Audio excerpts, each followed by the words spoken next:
नमस्कार दोस्तों, आप सब लोग कैसे हैं। आशा करते हैं आप सब लोग सुरक्षित होंगे।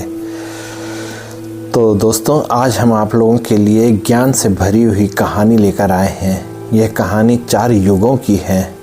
इस कहानी में आपको पता चलेगा कि कलयुग ने भगवान शिव से न्याय की मांग क्यों की। तो आइए दोस्तों, कहानी मैं आप लोगों को सुनाता हूँ। ध्यानपूर्वक आप लोग कहानी सुनिएगा। और दोस्तों, अगर आप लोग हमारे चैनल पर नए हैं तो चैनल को सब्सक्राइब कर लीजिएगा। और अगर ये कहानी आप लोगों को पसंद आती है तो आगे शेयर ज़रूर कीजिएगा और लाइक भी कीजिएगा। तो कहानी कुछ इस प्रकार है दोस्तों। एक समय की बात है जब चारों युग, सतयुग, त्रेता युग, द्वापर और कलयुग एक साथ बैठे हुए थे। अचानक चारों युगों के बीच बहस छिड़ गई। सतयुग ने गर्व से कहा, तुम सब मुझसे छोटे हो, मेरे बराबर कैसे हो सकते हो। यह सुनकर त्रेता युग बोला, तुम्हें सबसे बड़ा कौन कहता है।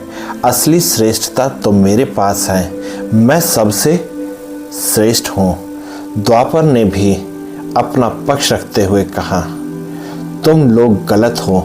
मेरे सामने सबसे ज़्यादा पराक्रम और दिव्यता रही है।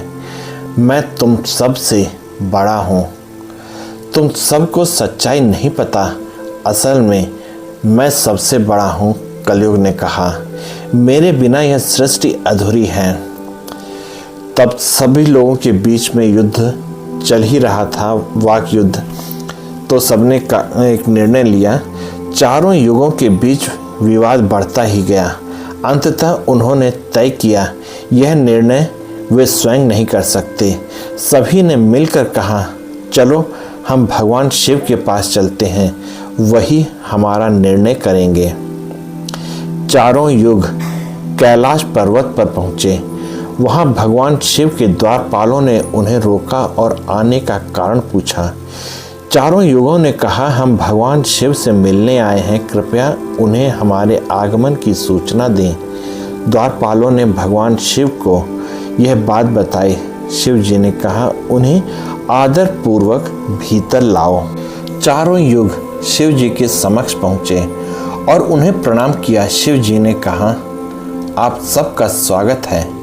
बताइए आपके आगमन का कारण क्या है। सतयुग ने कहा, भगवान, हम चारों के बीच यह विवाद है कि कौन सबसे बड़ा और श्रेष्ठ है। कृपया आप हमारे बीच न्याय करें। शिव जी ने मुस्कुराते हुए कहा, मैं तभी निर्णय कर सकता हूँ जब आप सब अपना पक्ष रखें।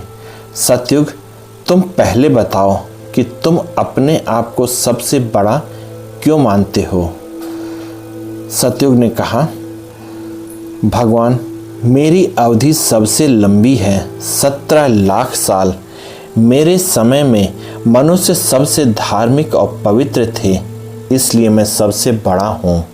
फिर त्रेता युग ने कहा, सिर्फ समय से कोई बड़ा नहीं होता। मेरे काल में भगवान श्री राम का जन्म हुआ, जिन्होंने धर्म और मर्यादा की शिक्षा दी। मेरे काल में रावण जैसा महाशक्तिशाली योद्धा भी था। द्वापर ने कहा, मेरे काल में भगवान श्री कृष्ण का अवतार हुआ, जिन्होंने धर्म की स्थापना के लिए महाभारत जैसा महान कार्य किया। मेरे समय में भीम, अर्जुन और कर्ण जैसे योद्धा हुए, इसलिए मैं सबसे श्रेष्ठ हूँ। इसी पर कलयुग ने अपना पक्ष रखा। कलयुग ने कहा, भगवान, इन तीनों की बातें अपनी जगह सही हैं, लेकिन मेरे काल में मनुष्य सबसे ज़्यादा बुद्धिमान है। विज्ञान और तकनीकी का मेरे काल में विकास हुआ है। मेरे समय में मनुष्य को अपने कर्मों का फल तुरंत मिलता है। मेरे काल में ज्ञान का विकास हुआ है, इसलिए मैं सबसे श्रेष्ठ हूँ।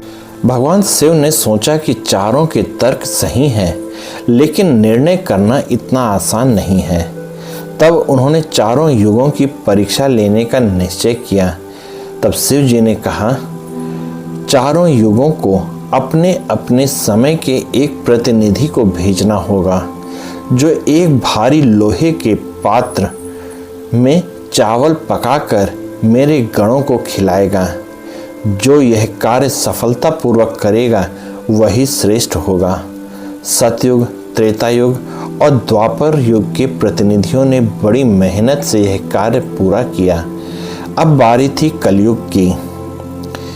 भगवान शिव ने कहा, कलयुग, यह पात्र तुम्हारे समय के व्यक्ति के लिए बहुत भारी है। तुम अपने युग के किसी व्यक्ति को भेजो और परीक्षा दो।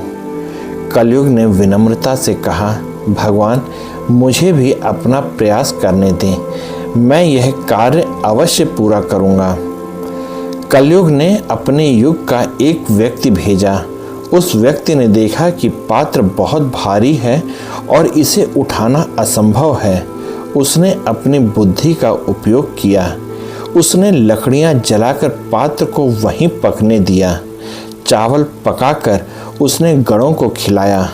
भगवान शिव ने यह देखकर कहा, कलयुग, तुमने यह कार्य अपने बल से नहीं बल्कि बुद्धि से पूरा किया है। यही तुम्हारी श्रेष्ठता है। तब शिव जी ने न्याय का निर्णय दिया। चारों युग अपने अपने स्थान पर महत्वपूर्ण हैं। सतयुग धर्म का प्रतीक है, त्रेता युग मर्यादा का, द्वापर युग पराक्रम का और कलयुग बुद्धि का। लेकिन तुम सब की अपनी अपनी खूबियां और कमजोरियां हैं। कोई भी युग अकेले श्रेष्ठ नहीं है। सभी युग मिलकर ही समय चक्र को पूर्ण बनाते हैं। तो दोस्तों, भगवान शिव की इस कथा में हमें यह सीख मिलती है कि हर समय, हर व्यक्ति और हर युग की अपनी विशेषता होती है। हमें सभी का सम्मान करना चाहिए। तो दोस्तों, आप सब लोगों को ये कहानी कैसी लगी कृपया कमेंट करके मुझे बताइएगा। और आप सब लोग इस कहानी में मेरे साथ बने रहें, इसके लिए आप सबका बहुत बहुत धन्यवाद और जय हिंद दोस्तों।